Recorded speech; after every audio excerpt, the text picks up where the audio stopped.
Good evening, everyone. Searching through the video files as I'm in between moving, came across this footage of an ongoing project I started around the beginning of the year. In this, what I hope to do is break up the videos into smaller segments, give you guys a ride along as I learn how to figure out some gunsmithing techniques on a couple of drill rifles I picked up from the CMP. These will be in no way a step-by-step video, and I'm going to show you that I'm not a professional and just the steps that I go through on how I figure things out. A couple of ground rules: I will be doing a voiceover when the AC kicks in or when the phone rings, and then adding a little bit of information here and there. Start with this back one here, and then go to this front one. It's interesting to note that these are the original bags that they come in from the CMP when you go to pick them up. I don't know if they have any rust inhibiting properties to them, if I can remember right. They're just plastic bags. Start at the buttstock and then work our way forward. Here at the back, you can see right here there is a rack number. It doesn't correlate at all with the number on the action, so no big surprise there. We are missing our butt plate. No big surprise. I'm sure that thing was tore up as it was and was just scrapped. We're also missing the rear sling loop. The toe looks to be in all right shape, a little bit worse for wear. We got some nice grain waves going on here. That's pretty nice. Coming forward, we got a little bit of oil soak. Some more of that nice grain comes down. No cartouche on the stock. More of the oil soak here. We'll be able to get that out. A little bit of a shanker right here. Coming forward, up here at the top, you can see there's a little bit of black paint. Missing the lock nut for the rear sight on the screw. Rear sight is intact. This is a 1,600,000 serial number. We've got, so the adjustment is loose.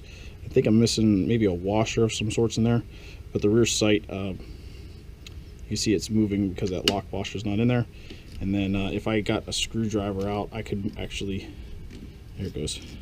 Our clip release will work all right there. You can see we have 0 finish left on the rifle. Not a big deal. We'll go to one of the spots for demilling. The slide here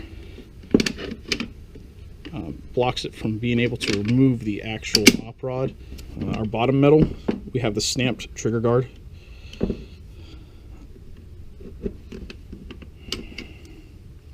Everything on the inside, so you can see this is a fully functioning trigger pack in this rifle. It is a Springfield Armory main housing. I think Springfield Armory hammer. Yep, Springfield Armory hammer. Okay. See more of the bottom of the stock here. Coming a little bit forward, you can see some white. I don't know if it was paint or if it's just skin that's inside of the stock. The sling swivel here is rusty. The whole mount is rusted up here, but it's also stuck in place. I think I can persuade that up. Top handguard, you can see that there's a difference here. The top handguard has a lacquer on it. Bottom handguard does not, or the bottom part of the stock does not. Pulling the barrel back, it looks like it was rebarreled in 51, or it's a 51 marked barrel. Ford handguard, it's going good. This is a neat little artifact here. Looks like somebody either had their little wrench and stuck it right on there, smacked it with a hammer, some eyelet of some sort maybe. There's a crack right here. You can probably see that. Runs along the grain. We'll be able to Accu-glass that. There's one right back here as well, and it is a little bit used just from years of handling, so we'll be able to tighten all that up. Another crack right here, so it looks like it got eggshelled pretty good. Same thing with right back here. So we'll be able to, what I'll probably do is get some Accu-glass gel, and we'll drill down, put a dowel rod in there, kind of work it back and forth, make it least noticeable as possible. Bottom of our op rod, see some corrosion going on up here and a little bit black. Okay, we come down our gas tube. Another one of the demilling processes is welded here. It's going to make it a little bit tricky to get apart, but I think we can figure something out. Come around, got everything on the front sight. That all seems to be intact. So with our trigger group out, let's see if we can't get our stock out. Stock looks all right. I don't know if that's a hairline crack going through here. Once the stock gets cleaned up a little bit better, we'll be able to tell. No markings. Our forward sling swivel, you see a little bit of oil soak coming through here, but our forward sling swivel is rusted and bent in place. Parts, Springfield Armory op rod. I don't really want to take it further apart right now. All this stuff down here, but you can see there looks like there's a 58 on the follower arm there. You can also see there's some welding right here for the barrel to the receiver.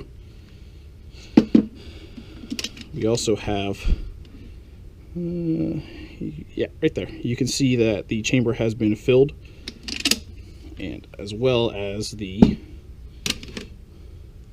bolt face extractor has been removed.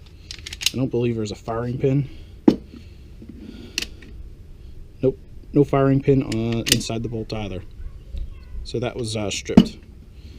So that's rifle number 1. Let's clear this off, get rifle number 2 up here. As these comparison pictures of a rack grade CMP functioning rifle scroll by, let me give you a quick brief on the plan of attack for the drill rifles. I'm going to try doing a high gloss bar top finish on the wood to provide a super hard finish for handling and just wear over time. If you look up on YouTube, Midway USA finishing with bar top, this is the process of grain filling and using linseed oil to finish up. Replace all the missing broken metal parts, sandblast all the metal to clean it up, and either put a flat coat of duracoat or cerakote, maybe a dark gray on there. And that's really about it. So check back for the second rifle and progress. And as always, guys, thanks for watching.